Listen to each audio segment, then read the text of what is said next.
So I'm coming back to video because there's something that as an industry we really need to talk about, and that is trust.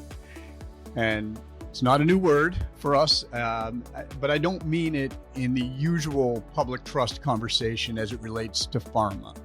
I'm talking about trust at every level, from CROs and CDMOs, pharma partners, employees, investors scrutinizing every claim, patients questioning whether or not our science will help them or hurt them. And honestly, in 25 plus years, I've just never seen the stakes quite this high. Take a look at Sarepta. 3 deaths tied to their Duchenne muscular dystrophy drug. 2 of them, young boys. And not only is that horribly tragic and sad, then they went and made it worse by completely botching the communications. Or look at the FDA data. They started releasing these complete response letters within the past couple of weeks, and it turns out that 70+% of rejections are because of GMP or CMC, essentially manufacturing issues.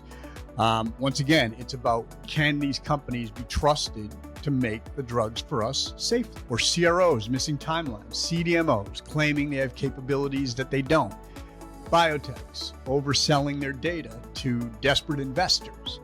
It's not a regulatory problem. Once again, it's a trust problem. But here's our moment. As communicators, as marketers, we have the tools to rebuild trust. No more glossing over these challenges.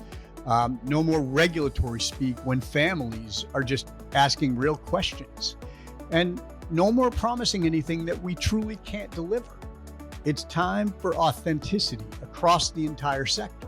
Trust is our currency now. You earn it slowly, but you can lose it instantly.